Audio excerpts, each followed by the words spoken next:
मित्रांनो, तुमचं पुन्हा एकदा सुमिरित मराठी ह्या यूट्यूब चॅनेलवर स्वागत आहे. आजची कथा सुरू करण्यापूर्वी जर कोणी ह्या चॅनेलवर पहिल्यांदाच आले असाल आणि अजूनही सबस्क्राईब केले नसेल तर नक्की सबस्क्राईब करा. धन्यवाद.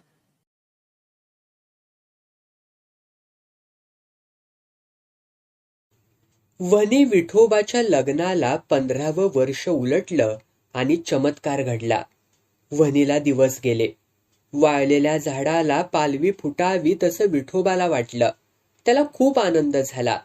पुन्हा पुन्हा हात जोडून तो देवाचे आभार मानू लागला. आपण कुठल्या कुठल्या देवांना नवस बोललो होतो ते आठवू लागला. सगळे नवस आता आठवणीने फेडायचे असं ठरवू लागला. पण त्याला भीती वाटत होती. विसरून एखादा नवस फेडायचा राहणार तर नाही ना. तसा राहिलाच तर बाधतो म्हणतात. विठोबाने वनीला विचारलं. सगळे नवस दोघांनी मिळून आठवले. तरीही चुकल्या माकल्यासाठी एखादा नवस जादाच फेडायचा असं ठरलं. जसं पोट दिसू लागलं तस तशी प्रौढ वनी नवरीसारखी लाजू लागली. स्वतःशीच हसू लागली. कुठे जाता येताना पुरुष माणूस समोरून येतोय असं दिसलं की जाळीआड लपू लागली. वनी बरोबर लग्न झालेल्या बायका आता 4-4 पोरांच्या आया झाल्या होत्या.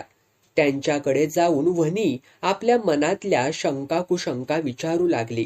त्या मैत्रिणी चिडवीत असत, हसत असत, तरी न रागवता वनीही त्यांच्या हसण्यामध्ये सामील होई. वनी, कोण वया गो तुका? झील काय चेडू? कुणीतरी विचारायची. कोण वासन देत बाय? माझा पोट फाडून येतला तेतुरच मी समाधानी असय, वनी सांगायची. 15 वर्षांनी का होईना आपली कूस पालवते यातच ती समाधानी होती, सुखी होती. मुलगा किंवा मुलगी ही गोष्ट तिच्या दृष्टीने नगण्य होती. जन्म घेणारं कुणीही असलं तरी ती मात्र आईच असणार होती. कधी कधी वनी एकटीच घरात असली की दार बंद करून घ्यायची. लुगड्याची निरी खाली सरकवून पुढे आलेलं पोट न्याहाळायची. त्या टचटचीत पोटावरून हळूवार हात फिरवायची. तिला बरं वाटायचं. कमरेला लुगड्याची गाठ ती अगदी सैल मारायची. हळूहळू चालायची. स्वतःला खूप असं जपायची. बाहेरची किंवा घरातली बारीक सारीक कामं देखील विठोबाला सांगायची. होय, आता तू अवघडले असस असं म्हणून तो ती कामं खुशीनं करायचा. तिला फुलासारखी जपायचा. लग्नानंतर पहिली 4-5 वर्ष त्यांनी मोठ्या आशेने गणपतीला आणि होळीला नवस केले. पण दोनांपैकी एकही देव त्यांना पावला नाही. वनी आणि विठोबा नवस बोलून बोलून कंटाळली होती. मूल होण्याची आशाच त्यांनी सोडली होती. पण दर गणपतीला आणि होळीला वाडीतले लोक त्यांना नवस बोलण्याची आठवण करून देत असत आणि ती नको नको म्हणत असताना जबरदस्तीने नवस बोलत. पण वनीची कूस काही फळत नव्हती. विठोबाचे मित्र त्याला चिडवीत असत, म्हणत, तुझ्यातच दम नाही रे, नांगर मावशीत लावतस वायच खर्शीत लाव. विठोबा असल्या बोलण्याने दुःखी कष्टी व्हायचा, पण बोलणं हसण्यावारी नेल्यासारखंच भासवायचा. त्याने आपल्या छोट्या भाच्यावर, जयरामवरती खूप जीव लावला होता. मनात आलं की तो उठायचा आणि बहिणीच्या गावी जाऊन जयरामला घेऊन यायचा. 4-8 दिवस जयरामच्या संगतीत दोघही हसायची, खेळायचीत. त्याचं सगळं करण्यात दोघांची स्पर्धा लागायची. तिने नाहू घातलं तर तो पुसून काढायचा. त्याने कपडे नेसवले तर ती नीट लावायची. त्याने माम भरवला तर ती तोंड धुवायची. ते दिवस मज्जेत जायचे. आपल्याला कधी काही मूल होईल याची आशाच विठोबाने सोडली होती. एकदा जयरामला आपल्या घरी आणलं असताना विठोबा वनीला म्हणाला होता, आवड्याग दुसरो झील झालो काय जयरामाक आम्ही हकडेच घेवन येवया. नंदाबाई ऐकतीत का हो? वनीने विचारलं होतं. ऐकतला नाही की त्याला काय करूचे असं 2-2 झील ठेवून. अहो 2 असलेनी 4 असले म्हणान आपल्या काळजाचं तुकडो कोण लोकाक देत हे काय? लोकाक कोणाक? मी भाव तेचो. भाव म्हणजे काय लोक झालो का? तुमका नाय कळूचा, माका नाय कळाचा, तुका लय कळता हा, असं म्हणून त्याने जयरामकडे पाहिला आणि हसला. रवशीत ना रे जयरामा? हा, माका हयच रवांसारख्या वाटता हा. 6 वर्षांच्या जयरामाने सांगितलं होतं, खरा कायता सांग, रवशीत तर पुढल्या सालाला हेच शाळेत तुझा नाव घालूया आपण. खराच रवान. भाच्याला आपली ओढ आहे या जाणीवेने विठोबा सुखावला होता. यंदा तरी आठवड्याला दुसऱ्यांदा दिवस जाऊ देत आणि मुलगा होऊ देत असं सांगणं त्याने मनातल्या मनात देवाकडे केलं होतं. दुसरा मुलगा झाला की आवड्याकडे जयरामचा विषय काढायला तो मोकळा होणार होता. पण तसंच झालं नाही. जयराम एकुलता एकच राहिला. आता तर तो शाळेत जाऊ लागला होता. त्यामुळे पहिल्यासारखं मनात येईल तेव्हा जाऊन त्याला आपल्या घरी आणताही येत नव्हतं. जेव्हा जेव्हा विठोबा रिकामा असे तेव्हा तेव्हा त्याच्या मनात विचार येत असत, आपल्याला मूल का नाही? आपल्याला हवं असताना होत नाही आणि त्या सख्या म्हाराला नको असताना 8-8 पोरं, तेही सगळेच झेल. निर्वंशाची इष्टक बाधते म्हणतात, तसं तर नसेल ना. आपला आजा निर्वंशी, आपली आईही त्याचं एकुलतं एक अपत्य. त्याने आपल्या बापाला घरजावई करून घेतलं, म्हणजे स्वखुशीने सगळं दिलं. मग ते का बाधतं? मी त्या निर्वंशाचं सगळं व्यवस्थित करतो. देव्हाऱ्यात त्याच्या नावाने ठेवलेल्या नारळाला अमावस्या, पौर्णिमेला, सणासुदीला देखील फूल घालतो. माझ्या बापाची कावळ्याची वाडी नळ्यावरती ठेवतो, तशी आठवणीने त्यालाही ठेवतो. त्याच्या मुलाने किंवा नातवाने केलं असतं ते सगळं मी करतो, अगदी मनापासून करतोय. मग त्याचा माझ्यावरती राग का? मी निर्वंशी का? या प्रश्नांना त्याच्याकडे उत्तरच नसे. प्रश्नामागून प्रश्नच उभे राहत. विचार करून थकला की तो उठे आणि पुन्हा कामाला लागे. वावटळीतल्या पानांसारखे मनात भिरभिरणारे प्रश्न पांगवण्याचा प्रयत्न करी. पण आता सगळे प्रश्नच संपले होते. त्याच्या बायकोच्या गर्भामध्ये अंकुर वाढत होता. विचारांची वावटळ थांबली होती. प्रश्नांचा पाचोळा जमिनीवरती स्थिरावला होता. चैत्र सुरू झाला होता. आंबे, काजू झाडांवरती वाऱ्याबरोबर झुलू लागले होते. नुकतीच फुलांतून बाहेर दिसू लागलेली करवंद आणि जांभळं दिसामासांनी वाढत होती. रातांब्यांच्या फांद्या वाकल्या होत्या. भेडसं फुटत होती. अवघा निसर्गच फळाफुलांनी लगडला होता. दुपारच्या जीवघेण्या उन्हातही ही लेकूरवाळी झाडं हसायची. सगळीकडे असा फळांचा मोसम असतानाच रामनवमीच्या दुसऱ्या दिवशी वनी बाळंत झाली. मुलगी झाली. विठोबाचा तो दिवस खूप गडबडीचा गेला. तिन्ही सांजेपासून वनीच्या पोटात दुखत होतं. सुईन शेजारच्या आयाबाया वळईत, तर विठोबा ओट्यावरती बसून जागत होता. शेवटी सकाळी तांबडं फुटायच्या वेळी वनी बाळंत झाली. त्यानंतर त्याने वळईच्या वायनाजवळ खड्डा खणून नाळ पुरली. बाळंतिणीला स्वतंत्र खोली नव्हती. चाटमाकडचा तट्टा आणून त्यानं वळईतच बाळंतिणीसाठी खोली तयार केली. पाठल्या दारची न्हाणी उघड्यावरती होती, ती दिंड्याच्या टाळांनी पुडली. बारीक सारीक सगळी कामं करून झाल्यावरती संध्याकाळी ढोरं सोडणीच्या सुमारास तो मोकळा झाला. शरीराने तो खूप थकला होता, पण मनाने मात्र टवटवीत होता. वनीला आणि चेडवाला बघायला येणाऱ्या शेजारणी पाजारणींच्या मस्करीला मनापासून दाद देत होता, हसत होता. दिवे लागणीला सुईनीनेच जेवण केलं आणि वाढलं. आवड्याला निरोप गेला होता. ती येईतोपर्यंत सुईनच घरातलं जेवण खाणं आणि कपडे फडके बघणार होती. जेवण झाल्यावर विठोबा ओट्यावरती येऊन बसला. वनीला नुकतंच जेवण दिलं होतं. मुलगी रडू लागली. विठोबाला हसू आलं. हे रडणं ऐकण्यासाठी गेली 15 वर्ष आपले कान आसुसले होते. जीव एकवटला होता. ते रडणं ऐकलं. कान तृप्त झाले. जीव मोकळा झाला. नांगर खर्शीत लागलो असं स्वतःशीच म्हणून तो हसला. 4थ्या दिवशी आवडा आली. कंबर कसून कामाला लागली. 5व्या दिवशी साटम मामांना विचारून विठोबाने सगळी तयारी केली. हेशीच्या भेताची गोल आटी बांधली. तिला आक्याची जाळी लावली. आटीच्या भोवतारी 21 धनुकल्यांना एक काजऱ्याचं पान आणि पेंडकुळणीची फुलं बांधली. छानसं झुंबर तयार झालं ते त्याने बाळंतिणीच्या तट्ट्याच्या खोलीत टांगलं. वाऱ्याबरोबर झुंबर गोल फिरू लागलं. त्याखाली समई आणि करा, तांदूळ आणि नारळांचा मान होता. बाजूला विडा सुपारी मांडली होती. ती मांडणावळ मंद समईच्या प्रकाशात सुरेख दिसत होती. उरलेल्या काजऱ्याच्या फांद्या त्याने घराच्या मागच्या पुढच्या पासगाळीमध्ये खोचून ठेवल्या. पाचवीची पूजा झाली. घरच्या गावच्या देवाला गाऱ्हाणी करून झाली. मग जेवण सुद्धा झाली. रात्रभर पाचवीचं झुंबर फिरत होतं. ते पाहून मुलगी हसत होती. सटी हसवता हा, आवडा सांगत होती. मुलीकडे कौतिकाने पाहून वनी देखील हसत होती. पाची पळवायला म्हाताऱ्या सोन्या गुरवाला बोलावलं होतं. भल्या पहाटे तो आला. त्याने झुंबर सोडलं. त्या खालचा तांदळा नारळाचा विड्या सुपारीचा मांड उचलून सुपात घेतला. त्यात पेटतं निरांजन घेतलं आणि अंधारातून दूर निघून गेला. 12व्या दिवशी बारसा झाला.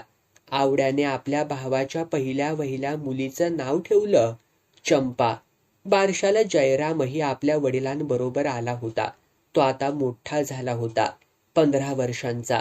बारशाला आलेली माणसं निघून गेली होती. आवडा, तिचा नवरा जयराम आणि विठोबा ओट्यावरती बसली होती. विठोबा खुशीत होता. त्याने जयरामला जवळ घेतलं आणि त्याच्या पाठीवरून हात फिरवीत आवड्याला म्हणाला, चेडू उसरा जलामला. 5-6 वर्षा आधी जलामता तर जावय आयतो होतो. सोदूक जावक नको होता. सगळीच हसलीत. जयराम लाजला. मामाच्या मांडीवरून उठू लागला. विठोबाने त्याला धरून ठेवला आणि विचारलं, तू लवकर जलामलस काय चंप्यानं उशीर केल्यान रे? जयरामकडे पाहून पुन्हा सगळी हसलीत. अंगातली सगळी ताकद लावून जयराम विठोबापासून सुटका करून घेण्यासाठी धडपडू लागला. विठोबाने त्याला घट्ट धरून ठेवलं. मामा सोडित नाही असं पाहून तो आईला म्हणाला, आये बघ मामा माका सोडित नाही हा. अरे लाड करता हा ते करून घे. आजचो दिवस करतलो, उद्यापासून नाही करूचो आता. आवडा म्हणाली, की त्या माका चेडू झाला म्हणान. नाही रे बाबा, तसा माझ्याकडसून होवचा नाही. अरे ता काल जलामला हा. तुका मी गेली 15 वर्षा खेळवत हय. इठोबा खळ्यातून साटम मामांनी खणखणीत हाक आली, यावा मामांनू यावा. जयरामला सोडून विठोबा त्यांच्या स्वागतासाठी पुढे झाला. साठी कधीच मागे टाकलेले पण कृश असून खडखडीत असलेले साटम मामा आत येऊ लागले. चेडवाचो घुगऱ्यो असत काय रे सरलो रे? असत असत सरतीत कशो मामांनो, बसा बसा. म्हणतला उशीर झालो हाय. म्हणान काय झाला? आणि सरलो तर परत वाटाने उकडत टाकूया तुमच्यासाठी. मामा हसले आणि माच्यावरती बसले. आवडा उठली. गो बस, मी तुझ्या बापाशी सारखो. उठतस की त्या? लाजतस की काय माका बघून शान? लाजत नाही हो मामांनो. लाजतलय की त्या? लहानाची मोठी झालवच तुमच्या पुढ्यात तुमका घुगऱ्या हाणूसाठी उठतय. बरा बरा. आवड्याने द्रोणातून घुगऱ्या आणून मामांना दिल्या. त्यात खिरापतीच्या फोडीही होत्या. त्या निवडून काढल्या आणि धर्रे नातवा असं म्हणून जयरामाच्या हातावरती ठेवल्या. पुन्हा एकदा काळजीपूर्वक द्रोण पाहून चुकून एखादी खोबऱ्याची फोड राहिली नाही ना याची खात्री करून घेतली. नाव काय ठेवलास? घुगऱ्यांचा बोकना मारीत मामांनी विचारलं. चंप्या. आवडाने सांगितलं. तू ठेवलंस सा वाटता? होय. तवाच जुने चालीचा ठेवलंस, नाहीतर हाली कमळा, इमला, सुमला अशी नावा ठेवतहत. हालीची नावा म्हणा कोणाक येतहत. काय तरी म्हणण्यापेक्षा जुना नाव काय हो वायट. ह्या बाकी खरा असा तुझा. जुना असला तरी चंप्या नाव काय वायट नाही हा. घुगऱ्या खाऊन झाल्यावर मामा द्रोण माच्या खाली ठेवण्यासाठी वाकले. देवा हकडं माझ्याकडं. विठोबाने मामांकडचा द्रोण घेतला आणि खळ्याबाहेर फेकून दिला. विठोबा. मामांनी पंचाच्या टोकानं तोंड पुसत हाक मारली. काय हो मामांनो, राती काय भजन बिजन असा की काय रे? असा तर. आणखी कोणाक सुपारी दिलंहस का वाडकरांचाच? वाडकरांचाच. मगे काय करंजो काय लाडू हा? लाडू करंजो कसल्यो? काय गणपती हा? लाडू? मगे आमाक येवक नको? निराश होत मामा म्हणाले, की त्या? तोंडात दात असत खुळ्या लाडू फोडूक आमच्या? मी फोडून देयन, यावा तुम्ही रातच्याला. बघूया जातय तर. बसा बसा. रे बसा काय, सांज झाली हा. पायाबुडी दिसता हा तवसर जाग्यावरती गेलेलो बरा. नातीच्या साखरपुड्याचा नक्की केलास? तुका ठावक नाय? नाय काय ता? तुका खैसून ठावक असतला रे. बायको बाळंत झाल्यापासून तू घराबाहेर पडलंस खय? कधी हा? उद्याच्या मंगळवारी नक्की केलेलो, पण कल निरोप इलो. कसलो निरोप? सुतीक झाला हा. कोणची तरी म्हातारी ढकालली. त्या सावंतांचा तसलाच रे गोतर मोठा. सगळं गाव सावंतांचो. 11 दिवसाचो सुयेर नि 11 दिवसाचो सुतीक. देवधर्माचा लग्न कार्याचा काम अगोदर ठरून करी सारख्या हा. कदवा कोण राम म्हणत नि कदवा कोण ट्याव करीता सांगा येऊच नाय. ह्या मात्र खरा हा. माझ्या भिवण्याची गजाल ठावक हाय तुका? कसली रे? त्याचा लगीन झाला नि पाठोपाठ 5 वर्षा रजा काढून चतुर्थीक यववासाठी 5 वर्षा अडचण. सुतीक नाहीतर सुयेर हा. वंसाचा सोड तिवशी कोसांवरून येवन गणपतीक फूल घालूक पण गावला नाय. अखेर कधी ववासलो ठावक हा? कधी? गेल्या साला पेन्शन घेवन इल्यार त्याचो थोरलो झिलनी तो दोघं एकदम ववासले. अशो गमतो असत. तुझो भाऊबंद कोण गावात नायता याक बरा हा. तुमचं भाऊबंद नाय मामांनू? जयरामने मध्येच विचारलं. तुका ठावक नाय? साटम मामा जयरामला म्हणाले. अरे इठोबाचो बापूस म्हणजे तुझो आजो घर जावाई. तुझे आज एक पण कोण भाऊ बहीण नाय हा. एकटीच ती. तुझो आजो घर जावाय झालो आणि हयच रवलो. भाऊबंद लांब रवले आपल्या गावात. त्याचो सुयेर सुतीक ह्याका कोण सांगता हा. बोलणं संपता संपता ते उठले. बरा जातय आता, नाहीतर म्हातारी शेडून खातय माका. इतकं भीतस? विठोबाने हसत हसत विचारलं. अरे मारणाऱ्याचो हात धरशीत, बोलणाऱ्याचा तोंड धरशीत का तू? साटम मामा आपले निघून गेले. अंधार पडू लागला होता. विठोबा कंदील लावायला आतमध्ये गेला. वहिनीचं बाळंत पण काढून महिन्याने आवडा आपल्या घरी निघून गेली. त्या दिवशी वहिनीला उदास वाटलं. आपली आई नाही, पण आई काय करेल इतकं ननंदेनं केलं. बारशानंतर सुद्धा आपल्याला कसल्याही कामाला हात लावू दिला नाही. महिन्याभरात 4-5 कोंबड्यांचा सुरवा करून घातला. नरवेलेच्या जाडजूड पोळ्यांचा खुराक करून घातलो. मेथीचे लाडू करून दिले आणि महिनाभर पुरतील एवढे करूनही ठेवले. ओवा आणि सुक्या खोबऱ्याने डबा भरून ठेवला. मागच्या वेळी आली होती तेव्हा डोहाळे विचारून आपल्याला हवं असलेलं करून घातलंच. शिवाय स्वतःला करून घालावंसं वाटलं तेही करून घातलं. आणि हे सगळं पदर मोड करून. आता हे उपकार कसे फेडायचे? आकाबाई इलो म्हणान पल्लो इलो, वनी विठोबाला म्हणाली. त्याने नुसतंच तिच्याकडे पाहिलं. सगळं औशी सारख्या केल्यानी काय सांगायचा लागला नाय त्याका. मागाचा लागला नाय. मागाच्या अगोदर सगळ्या पुढ्यात ठेवत. पण विठोबा गप्पच होता. तो बोलत नाही असं पाहून वनीनं विचारलं. गप कित्या? गप खय? तू बोलत हस ता ऐकत हय. आकाबायांका भारीचा नाही पण जाडा भरडा लुगडा घेवकच वया. बाळंत पण काढता तिका देवचो असताय. सवकास घेवया. ता खय पळत नाय हा. सवकास कित्या? येळच्या येळार दिला तर त्याका मॉल असता. त्याचा सवकास बघूया. ता काय परक्या नाय हा. उद्यापासून आधी एक नवस फेडून टाकूया. देवाचा ऋण असाता. हावो तुमका काय कळता की नाय हो? काय झाला आता? आणि 2 महिने नवस कसे फेडू गावतीत? की त्या काय हरकत हा?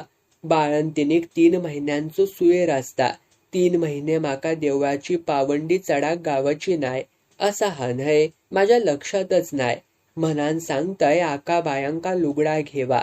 घेवया. निस्ता घेवया म्हणा नको. उद्या मंगळवारा कणकवलेक जावा नि घेवन येवा एकदाचा.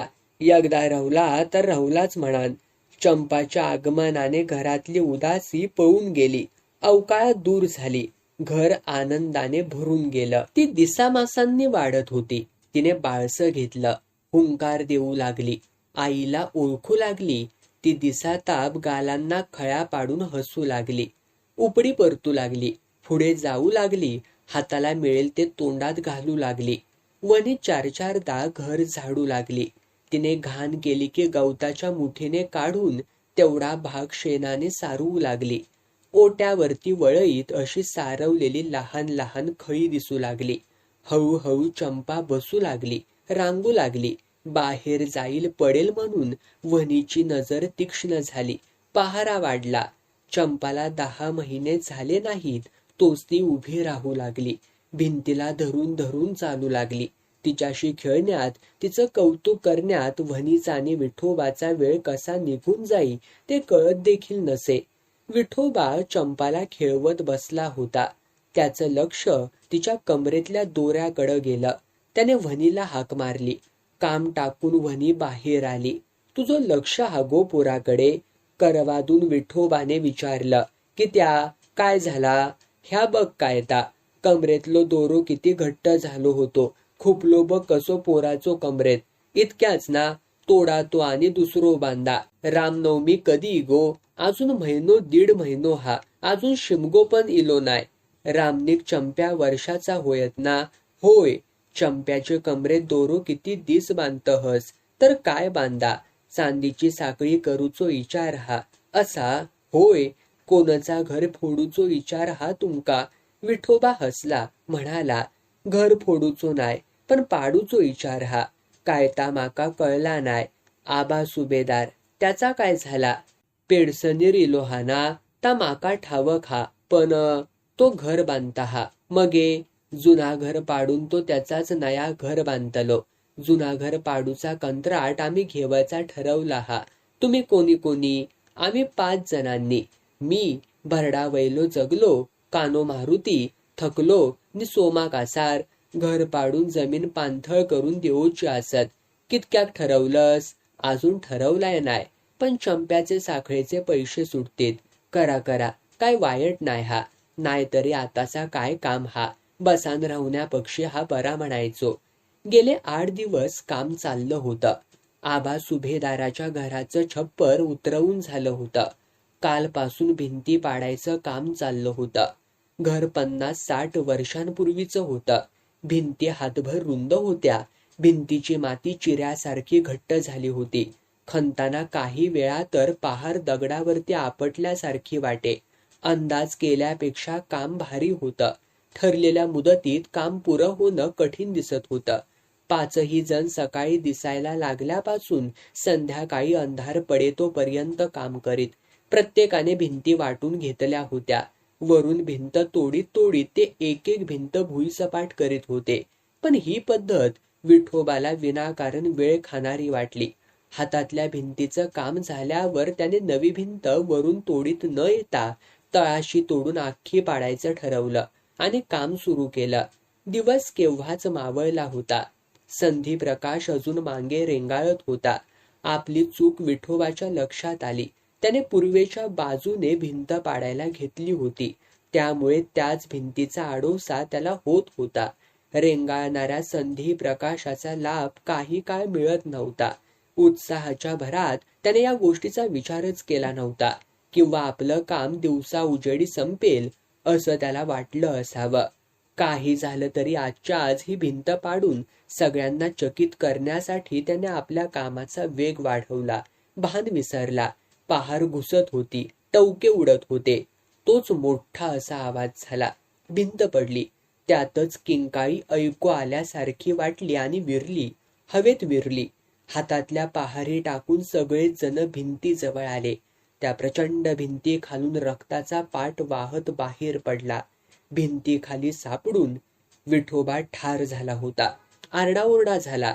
आजूबाजूच्या घरातले लोक धावत आले. वाडीतले लोक आले. बातमी वाऱ्यासारखी पसरली आणि थोड्याच वेळात अख्खा गाव तिथं जमा झाला. लोकांनी गॅसबत्त्या आणल्या. त्यांच्या उजेडात भिंत फोडली गेली. त्या खाली विठोबाचं चेंदा मेंदा झालेलं शरीर ओळखताही येत नव्हतं. कारीट फुटून बिया बाहेर पडाव्या तसं डोकं फुटून मेंदू बाहेर पडला होता. दृश्य अगदी भयानक, छिन्न विछिन्न दिसत होतं. वणीवरती आकाश कोसळलं. बातमी ऐकूनच ती मूर्छित झाली. बऱ्याच वेळाने ती शुद्धीवर आली, पण लोकांनी तिला विठोबाचं शेवटचं दर्शन घेऊ दिलं नाही. आणि ते योग्यच होतं. चेचला गेलेला चेहरा आणि फुटलेलं डोकं हे दृश्य इतकं भयानक दिसत होतं की एकदा पाहिलेला पुरुषही ते पुन्हा पाहू धजणार नव्हता. विठोबाला मसनवटीत जाळलं नाही. गावापासून दूर व्हाळाच्या काठावरती त्याला पुरलं, अशी प्रथाच होती.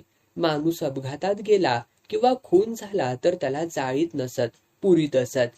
विठोबा भिंतीखाली चिरडून मेल्यापासून गावात भीतीचं वातावरण पसरलं. अंधार पडला की कुणीही बाहेर पडेनासं झालं.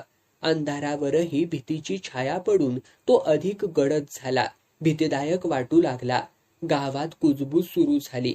अपघात झाला तिथल्या शेजाऱ्या पाजारचे लोक काही बाही सांगू लागले. कुणी सांगायचा, इठो कुकारे घालता हा, घरावरती सकेरे मारता. कुणी सांगायचा, मध्यान्न राती यवन इठो भीत खंता, पारयाचो आवाज येता. अशा एक ना अनेक गोष्टी कानावरती येऊ लागल्या. भीतीचं वातावरण अधिक गडद झालं. तिसऱ्या दिवशी आवडा आणि तिचा नवरा आला. वहिनीने आणि आवड्याने गळ्यात गळे घालून रडायला सुरुवात केली. रडता रडता दोघीही बोलत होत्या, मन मोकळं करीत होत्या, विठोबाचे गुण गात होत्या. त्यांचं सांत्वन तरी कसं करायचं असं लोकांना वाटत होतं. तासाभराने आवडाचा नवरा पुढे झाला. वहिनीचं सांत्वन करू लागला, धीर देऊ लागला. शांत होण्याऐवजी ती अधिकच रडू लागली, गहिवर घालू लागली. चंपाला घेऊन जवळच कुणीतरी शेजारीन उभी होती. आवडाच्या नवऱ्याने चंपाला आपल्या जवळ घेतलं. ह्या पोरी आरी बघून तरी रडावर, असं म्हणून तिला वहिनीच्या मांडीवरती ठेवलं. तिने निर्दयपणे चंपाला लोटून दिलं. अवदिसा पर जलामलाने बापाशी घेऊन गेला म्हणून अधिकच रडू लागली. आवड्याच्या नवऱ्याने चंपाला उचललं. अनपेक्षित प्रकाराने भेदरलेल्या त्या 11 महिन्यांच्या चिमुरड्या मुलीने त्याला घट्ट धरून ठेवलं. या अपघातात विठोबा जीवानिशी गेला. वहिनी निराधार झाली. चंपा पोरकी झाली. पण सुभेदाराचंही बरंच नुकसान झालं. जुनं घर पाडण्यापूर्वी त्यांनी जवळच मांगर आधी बांधला होता. जुनं घर पाडल्यावरती नवं घर बांधून होईतोपर्यंत ते तिथं राहणार होते. ही घटना झाल्यावर त्यांनी तिथं घर बांधायचा विचारच बदलला. पण त्यांना मांगरही सोडावा लागला. मांगरात राहायला ते भीत नव्हते. भूत प्रेत यांच्यावरती त्यांचा विश्वास नव्हता. फलटणीत असताना दुसऱ्या महायुद्धाच्या वेळी आजूबाजूला प्रेतांचा खच पडलेला असताना रात्रीच्या रात्री त्यांनी काढल्या होत्या. पण त्यांची बायको, सुना, नातू यांनी घाबरून जाऊन मांगर सोडायला लावला होता. आता ती सगळी माणसं सुभेदारांच्या चुलत भावाच्या घरी राहत होती. आज विठोबाला 6 दिवस झाले होते. सुभेदार साटमांकडे येऊन बसले आणि त्यांनी आवड्याच्या नवऱ्याला बोलावून घेतलं. म्हणाले, तुम्हाला सांगायचं म्हणजे जीवावर येतंय पाहुणं, पण तुम्हाला सांगितल्याशिवाय गत्यंतर नाही. तुम्ही त्यांचे जवळचे नातलग म्हणून तुम्हाला सांगतो. अंधारात ठेवून मला हे करायचं नाही. खरं म्हणजे मला हे पटत देखील नाही. असल्या गोष्टींवरती माझा विश्वास नाही. पण विठोबा रात्रीचा त्रास देतो, घाबरवतो, कुकारे घालतो, सकेरे फेकतो, असं तिथं जवळपास राहणारी माणसं सांगतात. मला काही या गोष्टीची माहिती नाही, कारण त्या घटनेच्या दुसऱ्या दिवशीच आम्ही राहत होतो तो मांगर सोडला आणि लांब चुलत भावाकडे राहायला गेलो. पण विश्वास बसो न बसो, 4 लोक सांगतात ते ऐकायलाच हवं. ते घाबरलेले आहेत, त्यांची भीती दूर करायलाच हवी. आवड्याचा नवरा निमूटपणे हे सर्व ऐकत होता. जे काही असेल त्याचा लवकरात लवकर बंदोबस्त करायला हवा. बांधावळ केली पाहिजे. सगळा खर्च मी करणार. तुम्ही फक्त बांधावळीचं कार्य पार पडेतोपर्यंत माझ्या बरोबर राहायचं. बांधावळ करणाऱ्या माणसाला मी उद्या संध्याकाळी बोलावलं आहे. तुम्हीही या. पाहुण्याने मान डोलावली. सुभेदार निघून गेले. शून्यात नजर लावून पाहुणा थोडा वेळ तिथंच बसला. त्याला काहीच कळेनासं झालं. विठोबा बिचारा देव माणूस, कुणाच्या अध्यात न मध्यात. तो आता पिशाच्य होऊन लोकांना घाबरवतो, कुकारे घालतो, सकेरे मारतो. दैवगती, दैवगती. 13वं झाल्यावर आवडा आणि तिचा नवरा निघून गेलीत. वहिनी उद्ध्वस्त झाली होती, एकटी पडली होती. चंपा अनाथ झाली होती. तिच्या आईच्या मते तीच या साऱ्या विनाशाला जबाबदार होती. अवलक्षणी होती, कुलघातकी होती, पांढऱ्या पायाची होती. इठ्याचा चेडू वाईट पायगुणाचा, वरीस होवचे आधी बापाशिक निल्यानी हा. लोकही बोलत होती, हेच बोलत होती. कालपर्यंत वनीला आवडती असलेली चंपा आज नावडती झाली. चंपाला वर्ष व्हायच्या आत बाप मेला म्हणून अपशकुनी ठरली, अवदसा ठरली. पण चंपा निष्पाप होती, निरागस होती. जसजसं तिला कळू लागलं तस तसा ती हट्ट करू लागली. हवं नको त्या आईला सांगू लागली, मागू लागली. नाही मिळालं तर रडू लागली, मार खाऊ लागली, शिव्या खाऊ लागली. रागाच्या भरात वनी तिला मारायची, बोलायची, पण शेवटी जवळ यायची. कशीही झाली तरी ती तिच्या रक्तामासाची होती. ती होती म्हणून जगायला आधार होता. नवऱ्याच्या आठवणीने कंठ दाटून आला तर तिला कुशीत घेऊन रडता येत होतं. वनीच्या आयुष्याच्या पुढच्या वाटा भविष्याच्या अंधारात गडप झाल्या होत्या. चंपाचं ओझं घेऊन ती अर्ध्या वाटेवरती उभी होती. हे ओझं साधं नव्हतं, दिवसागणिक जड होत जाणारं होतं. जबाबदारी वाढवणारं होतं आणि सोबतीला कुणीही नव्हतं. चंपा वाढत होती, वयाने, समजुतीने. हट्ट करणं आपल्याला परवडणार नाही, तो पुरा तर होत नाहीच, उलट मार मिळतो हे तिला आता कळत होतं. महिने जात होते, वर्ष सरत होती. ती अनुभव घेत होती, अनुभवाने शहाणी होत होती. आता ती मोठी झाली, 12 वर्षांची. अंगापिंडाने मजबूत झाली. चांगलं चुंगलं काही खायला मिळत नसे, पण खायची ती अंगाला लागायचं. आता 1-2 वर्षात ती जाणती होईल, नातीधुती होईल. ही नवी काळजी वनीला लागली. जाईल तिथं वनी चंपाला नेऊ लागली. घरचं बाहेरचं काम शिकवू लागली. वयाच्या मानाने चंपा खूप करायची, वनीला मदत करायची, तिचा भार हलका करायची. वाडीतल्या बहुतेकांनी कांद्याचं परसू लावायचं ठरवलं. यंदा चंपा मदतीला मिळणार म्हणून वनीनेही मनावरती घेतलं.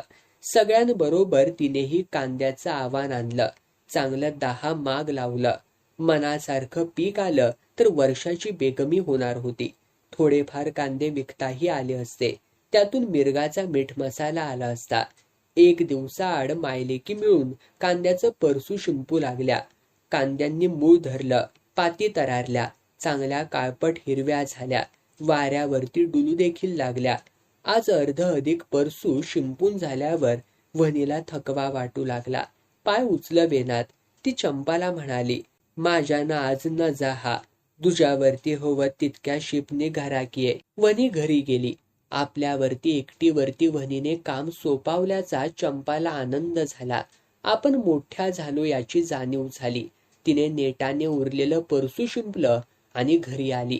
हातपाय धुवून रांधपाच्या ववरीत गेली. वनीने चुलीवरती आदण ठेवलं होतं आणि चुलीजवळ बसून कोळमीमध्ये भाकरीसाठी मीठ मळीत होती. चंपा चुलीसमोर बसली. चुलीतल्या जाळाचा उजेड चंपाच्या तोंडावरती पडला होता.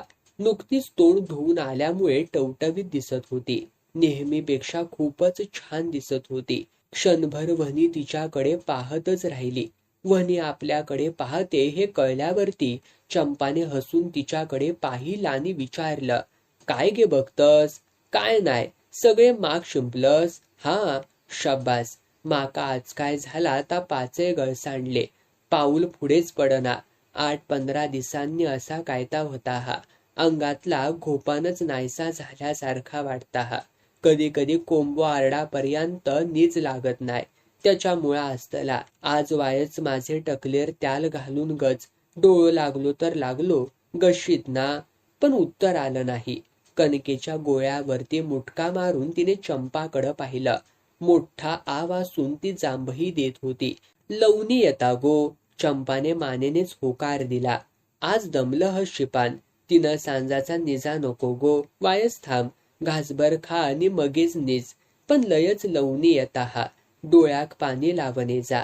चंपा उठली आणि डोळ्यांना पाणी लावून आली.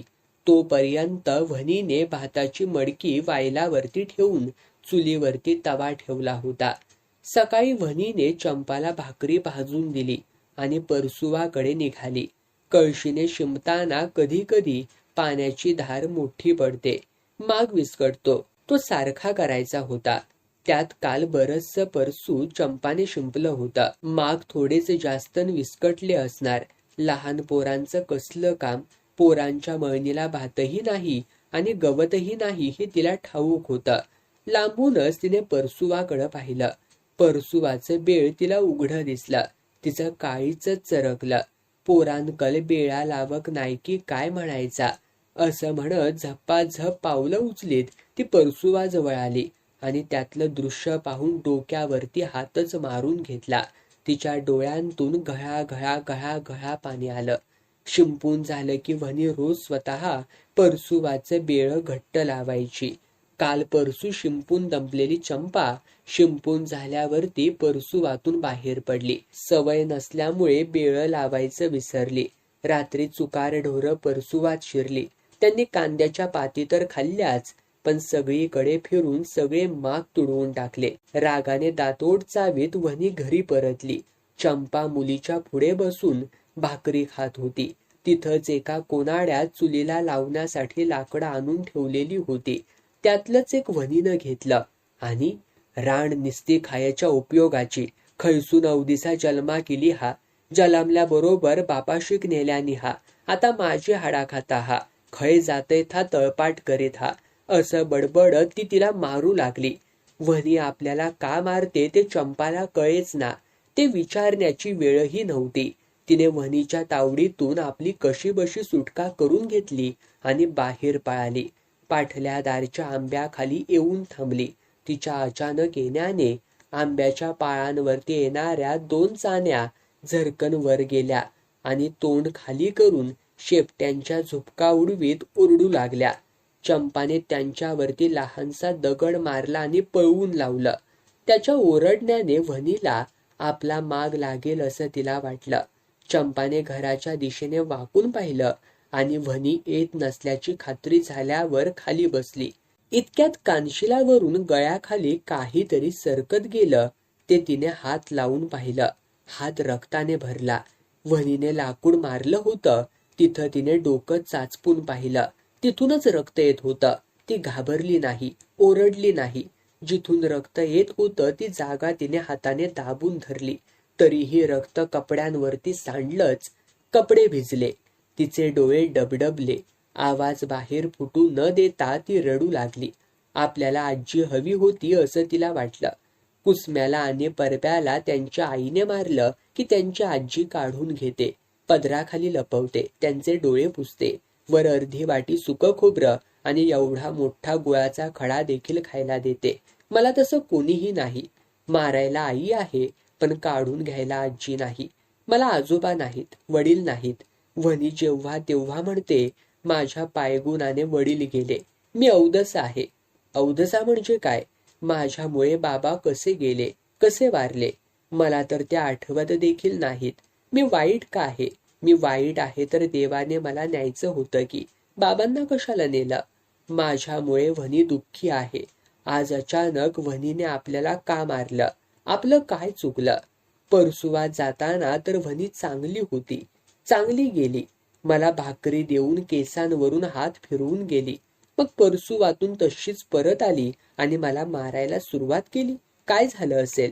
एखादा माग शिंपायचा राहून तर गेला नसेल ना?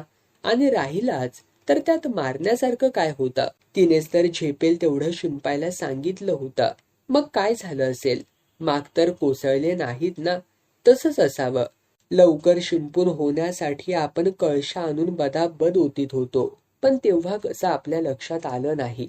विचार करून तिचा चिमुकला मेंदू थकला. बसून बसून थकल्यासारखं वाटलं. तिथंच ती आडवी झाली. वाऱ्याच्या झुळकीने तिला आजीच्या मायेने हळूवार थोपटलं. पापण्या जड झाल्या. थोड्याच वेळात तिला गाढ झोप आली.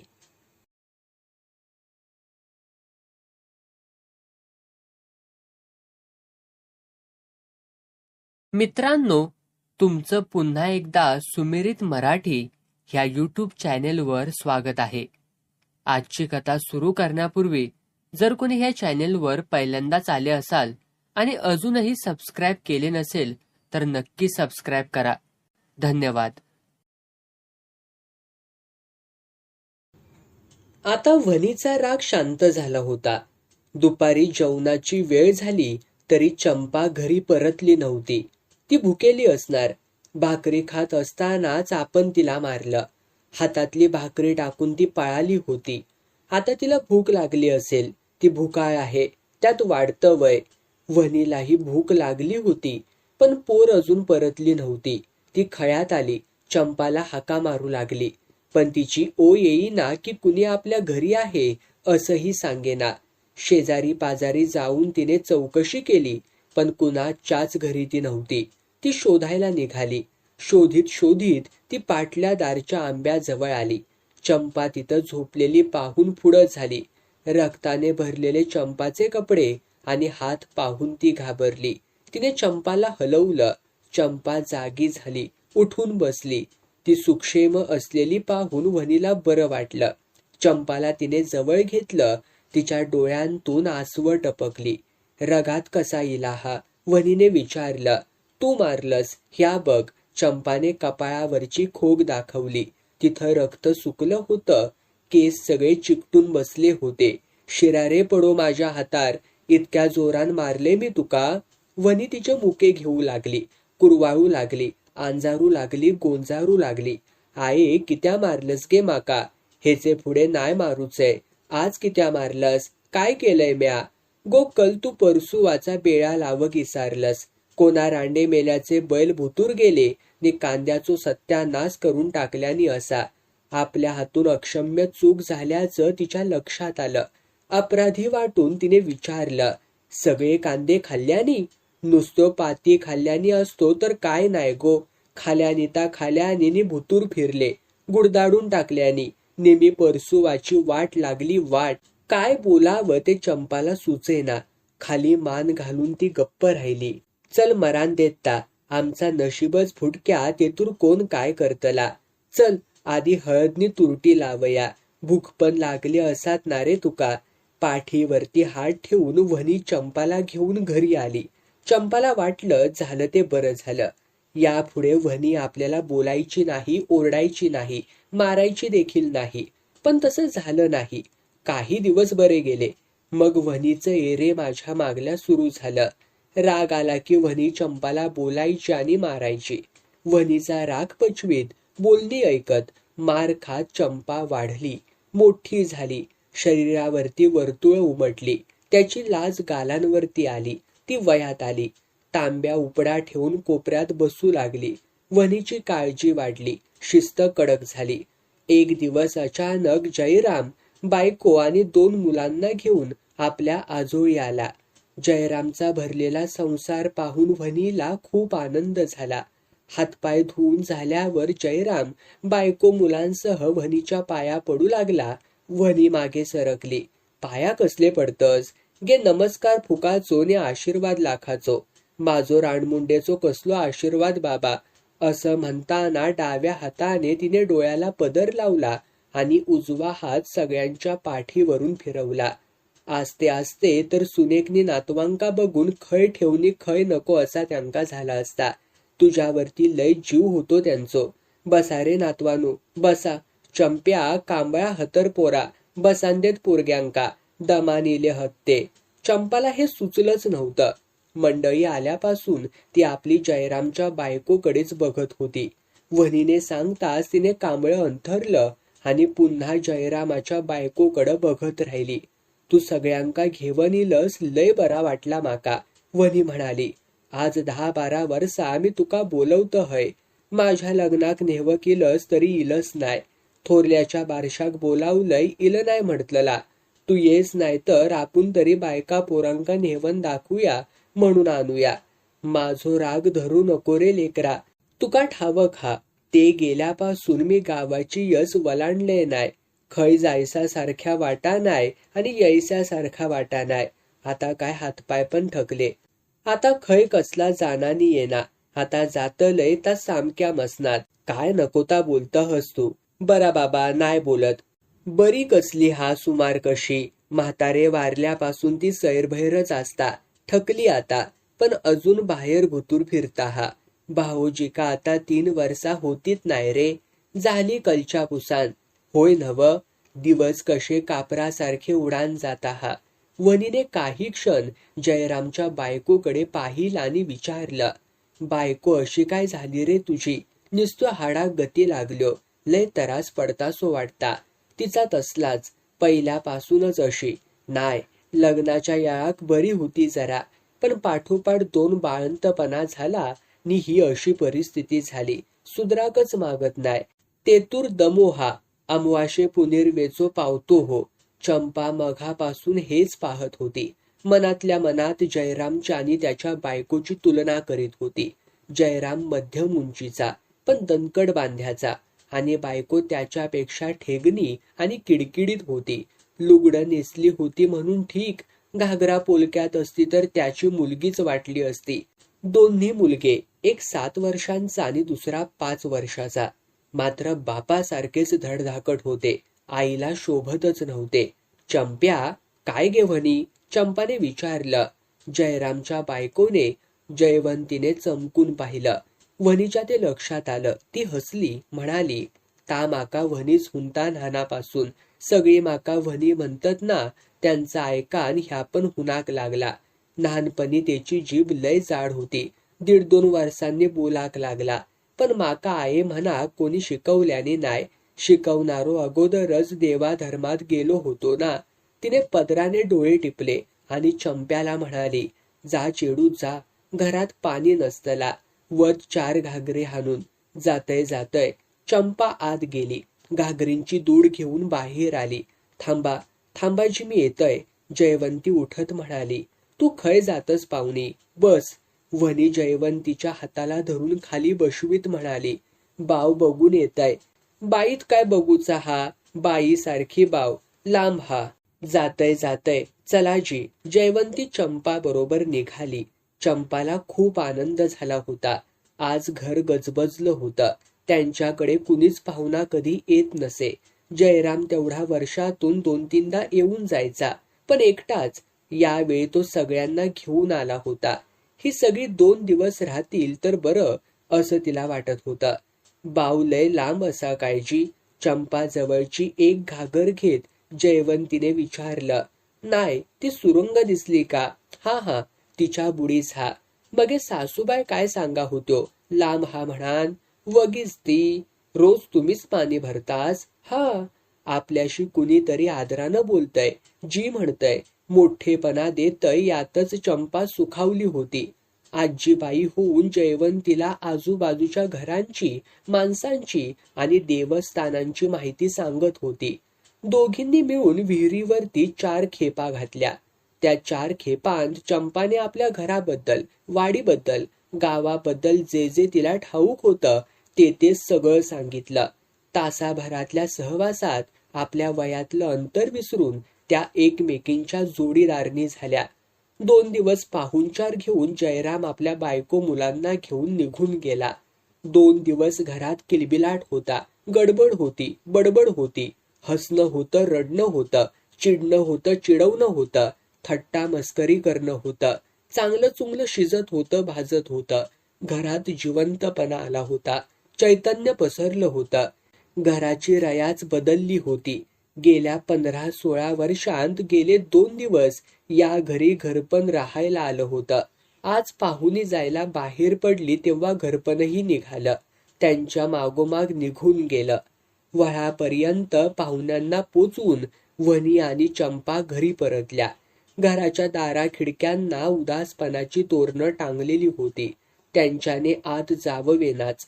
त्या बाहेर पायऱ्यांवरच बसून राहिल्या.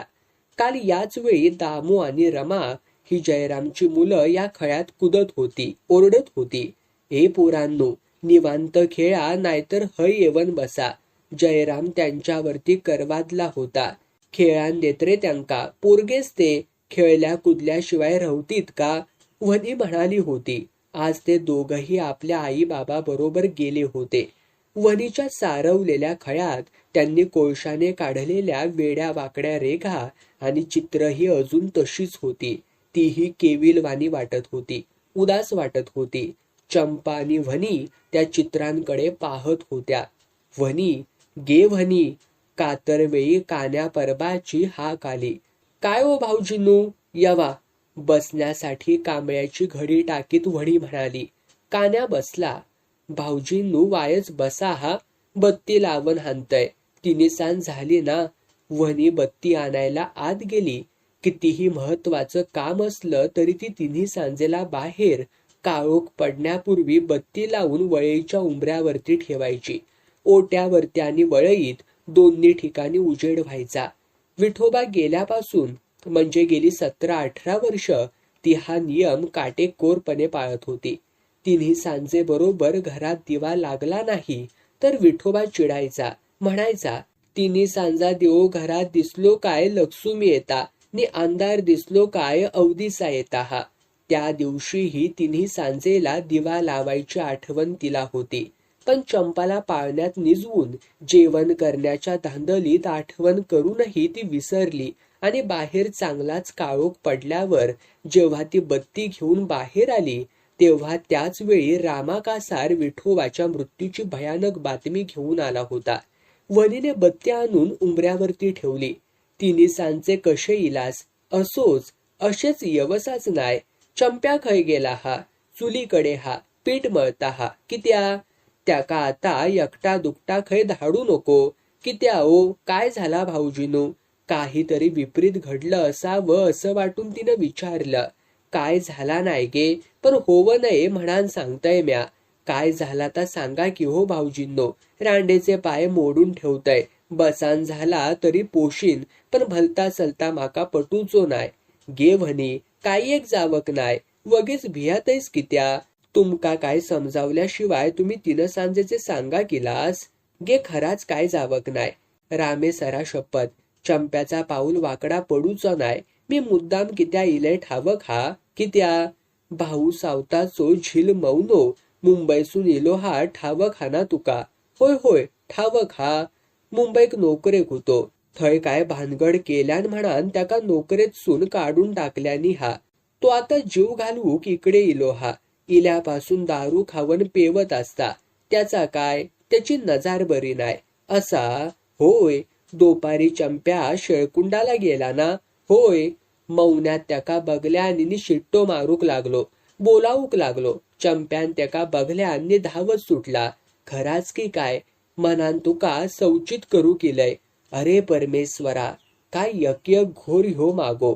चंप्या तेतुरला नाय, पण त्या मोवाली पोराचो काय भरवसो हा. ह्या भाऊ सावताच्या कानार घातल्यार काय एक होवचा नाय. तो दम नाय देवचो आपल्या झिलाक. कान्या हसला. हसलाच कित्या. गे तू गावातच आसस ना. कित्या काय झाला. तुझ्या कानार इला नाय. नाय बुवानो. झाले 8-10 दिस ते गजालीक. गाडीवाल्या नाथा थय पूजा होती ठावक हाय ना तुका. होय होती की. मौनो दारू खाऊन पाया पडाक गेलो नि परसदारावरसून भांडण केल्यान. तीर्थाचो तांबयो लातेनं उडवल्यान आणि गाळी घालूक लागलो.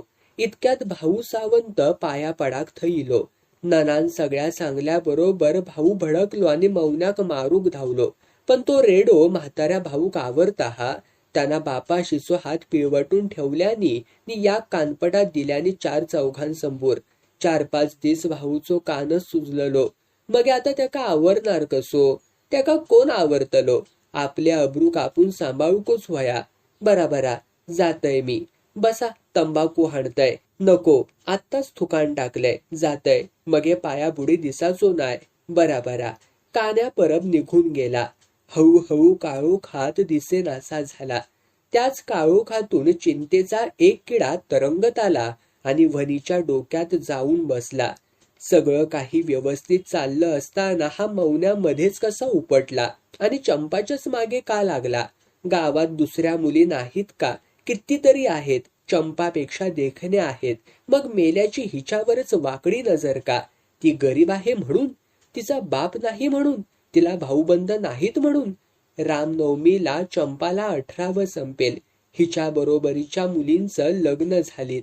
हिचं कसं होणार. कोण बघणार. ना बाप ना भाऊबंद ना पैसा ना इष्टेक. जवळचा नातेवाईक म्हणजे जयराम. त्याला तिने सांगून ठेवलं होतं. चांगली सोयीस्कर सोरगत असेल तर सांग. पण त्यावेळी यंदा लग्न करायचंच असं ठरलं नव्हतं. त्यामुळे त्यानेही दुर्लक्ष केलं असावं. बरं असली कामं एकदा सांगून होत नाहीत. सारखं मागे लागावं लागतं. पण त्याचं गाव 12 कोसांवर. कोण खेपा घालणार तिकडे. आणि तो तरी काय रिकामा असतो का. त्याची मुलं बाळ, शेतीवाडी, म्हातारी आई, दमेकरी बायको, यातून सवड होईल तेव्हा तो सोरगत शोधायला जाणार. पण खरोखरच जयरामने सोरगत आणली किंवा दुसऱ्या कुणी आणली तर खर्चाच्या दृष्टीने आपल्याला कसं काय जमणार? मंगळसूत्र मोडून काही पैसे, पण कशाला? माझ्या अंगावरून उतरवून ठेवलेलं ते कमनशिबी. त्यापेक्षा मी जमिनीचे 4 कोपरे आहेत ते विकीन. नाही तरी आपलं ना बैल ना जोत ना धरणारं माणूस. दरवर्षी लोकांच्या हातापाया पडून ते करून घ्यावं लागतंय. शिवाय त्या बदल्यात करून देणाऱ्याच्या शेतात राबावं लागतंय ते वेगळंच. शेती नसली तरी माझं काही अडणार नाही. हातपाय चालतात. झेपवतात तोपर्यंत कुणाचं तरी पैर करून पोट भरायचं. अडीअडचणीला ते मंगळसूत्र पाटल्या आहेतच की. जेव्हा या जीवाच्याने अगदी काही होणार नाही तेव्हा अन्नपाणी बंद करायचं. ज्याचा जीव त्याच्या स्वाधीन करून टाकायचा आणि आपण मोकळं व्हायचं. ती उठली. आत रांदपाच्या ववरीत आली. चुलीसमोर बसली. चंपाच्या भाकऱ्या भाजून झाल्या होत्या. चुलीतली लाकडं तिने मागं ओढली. मडकीतली 2 सुकटं काढली आणि भाजू लागली. चांगली भाजल्यावर 2 भाकऱ्या आणि 1 सुकट पानावर ठेवून वनी समोर ठेवलं. चंप्या, मघापासून तिच्याकडे बघत बसलेल्या वनीने हाक मारली. काय गे? तुका बघून सावताच्या मौन्यान शिटी वाजवल्यान गो? तुका बोलावल्यान गो? होय, भाकरीचा तुकडा मोडीत चंपा म्हणाली. मगे माका नाही कित्या सांगितलंस तू? पण चंपाने काही उत्तर दिलं नाही. वनी बिथरली.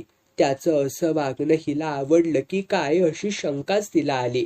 काय विचारलंय म्या? वनीने रागानेच विचारलं. पण तरीही चंपा काही बोलली नाही. भाकरी खातच राहिली.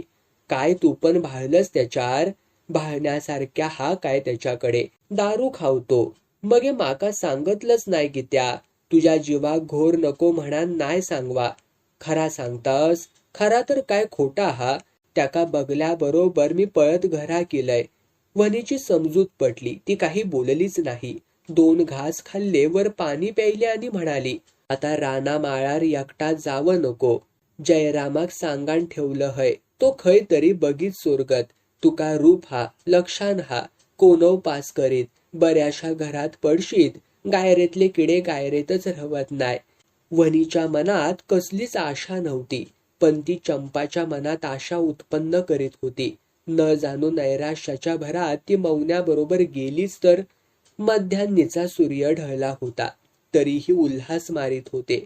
अंगातून घामाच्या धारा वाहत होत्या. अंगावरती वस्त्र धरवतच नव्हतं. ओट्यावरती गरम वाफारे येतात म्हणून वनी वळाईत डाळी टाकून आडवी झाली होती. तिला झोपच येत नव्हती. नुसतीच ती लोळत होती. चोळीची गाठ तिने सोडली होती आणि पदराने वारा घालीत होती. चंपाने ओट्यावरती गोधडी मांडली होती. गेले 2 दिवस ती दुपारी बसून गोधडी शिवत होती. गोधडी आता पुरी होत आली होती. 4-4 सुया होऊन ती शिवत होती. तिचा हात भराभर चालत होता.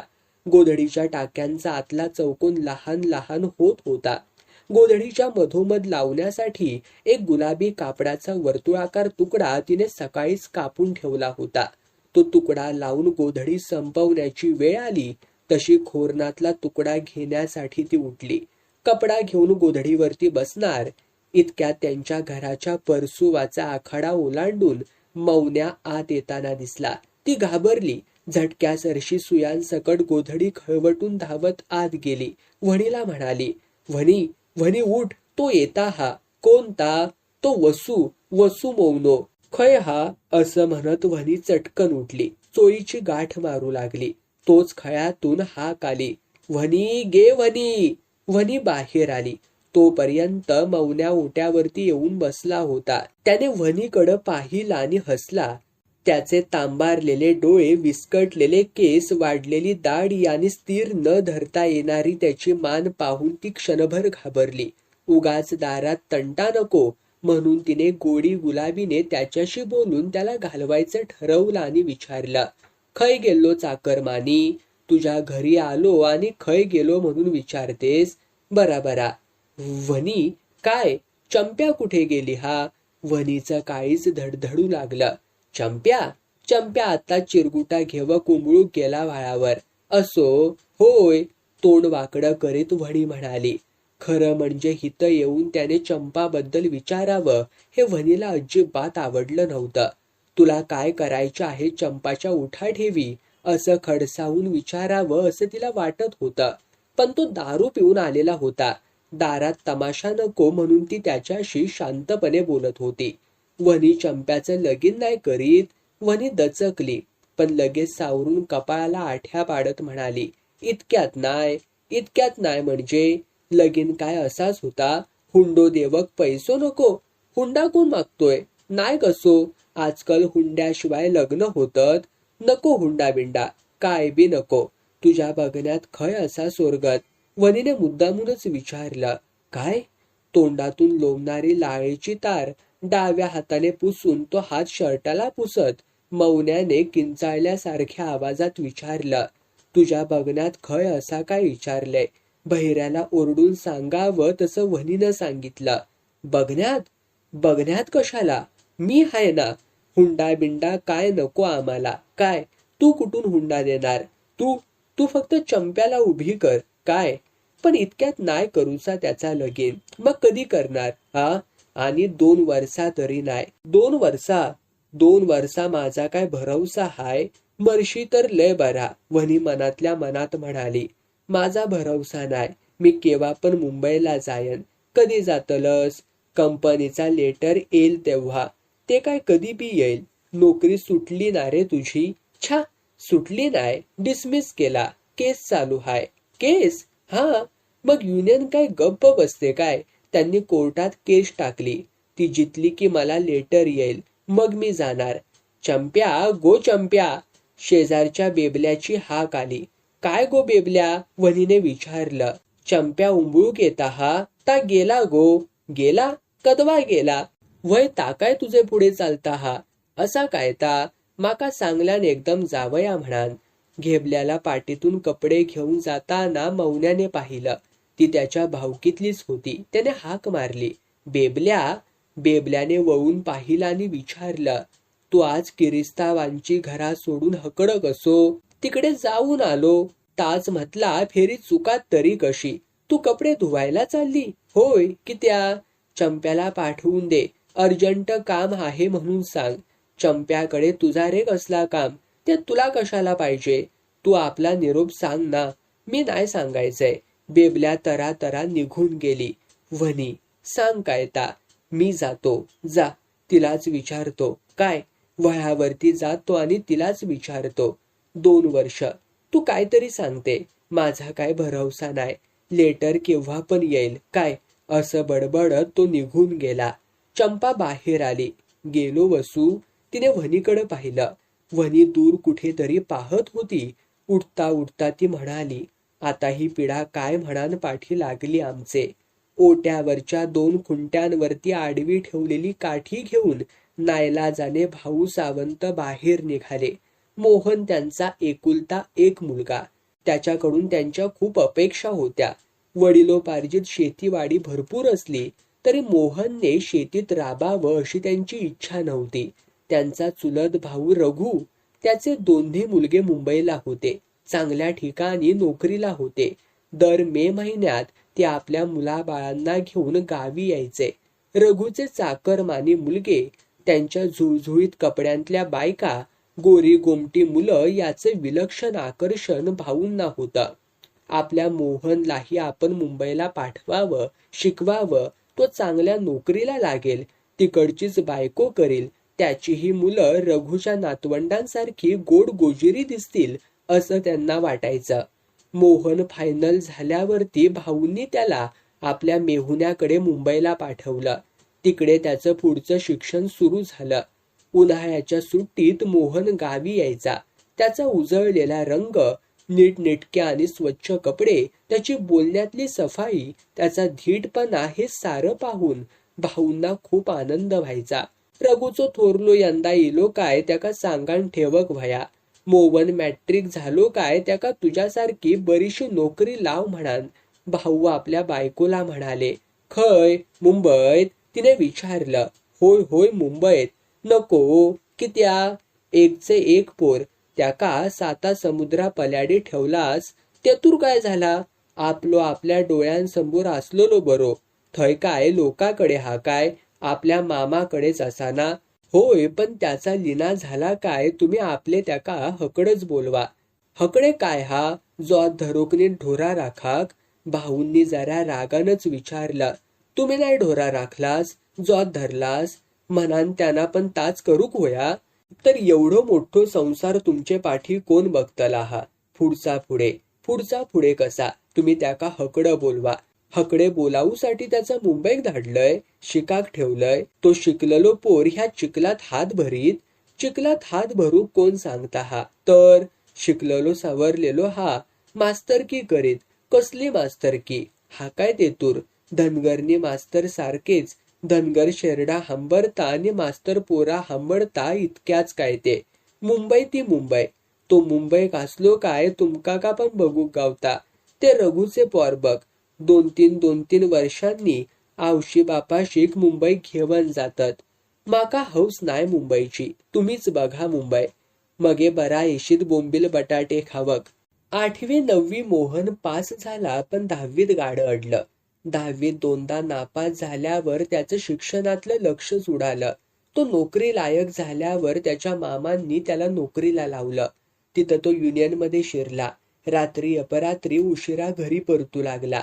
इतर कामगारांच्या संगतीने दारू ढोसू लागला. मामा मामींच्या सांगण्याबाहेर वागू लागला. पार बिघडला. कामगार संबंधातील भानगडीवरून त्याने 1-2दा कंपनीच्या अधिकाऱ्यांना देखील मारहाण केली. पोलीस कोठडीची हवा खाऊन आला.